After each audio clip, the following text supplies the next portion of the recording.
Excuse me আপু, এই ঠিকানাটা কোথায় বলতে পারবেন?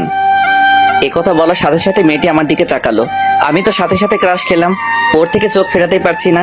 মেয়ে তো নয় যেন একটা পরী আমার সামনে দাঁড়িয়ে আছে। এই যে মিস্টার, তা কি যেন বলছিলেন?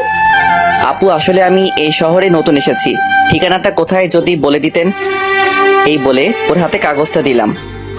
আচ্ছা ঠিক আছে। তারপর মেয়েটা ঠিকানাটা হাতে নিয়ে কিছুক্ষণ দাঁড়িয়ে রইলো।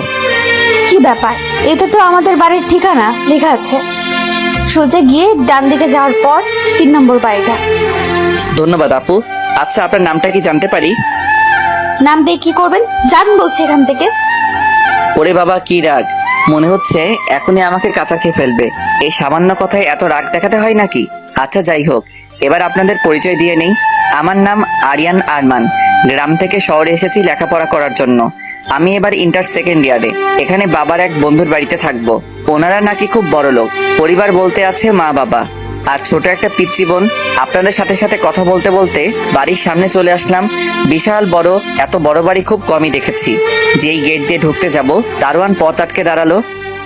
কি ব্যাপার, এভাবে কিছু না বলে হুট করে ঢুকে পড়েছেন কেন? আসলে এই বাড়ির মালিকের সাথে কথা আছে, উনি আমাকে আসতে বলেছে। 1 মিনিট দাঁড়ান, আমি স্যারকে ফোন দিয়ে বলছি। আচ্ছা ঠিক আছে, দেখতে পারেন। তারপর দারোয়ান ফোন দিল। হ্যালো স্যার, গ্রাম থেকে একটা ছেলে এসেছে আর আপনার খোঁজ করছে। ওকে ভিতরে পাঠিয়ে দাও। ওকে স্যার, ঠিক আছে, পাঠিয়ে দিচ্ছি। আপনাকে ভেতরে যেতে বলেছে। তারপর আমি ভিতরে গেলাম।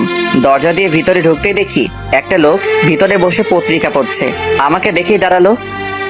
আসসালামু আলাইকুম। ওয়ালাইকুম আসসালাম। তুমিই কি জামালের ছেলে? গ্রাম থেকে এসেছো? জি আঙ্কেল। তা বাবা বাইরে কেন, ভিতরে আসো। তারপর ভিতরে আসলাম, ওনার সাথে বসলাম। তোমার বাবা মা কেমন আছে? ভালো আছে, আপনি কেমন আছেন? এভাবে আঙ্কেলের সাথে বসে কথা বলছিলাম। কোথা থেকে একটা মহিলা এসে বলল, কি গো, তুমি কার সাথে কথা বলছো? তোমাকে বলেছিলাম না বাড়িতে মেহমান আসবে। ও কি তোমার সেই বন্ধুর ছেলে? এবার থেকে ও আমাদের সাথেই থাকবে। ঠিক আছে, ভালো, যেমন তোমার ইচ্ছে।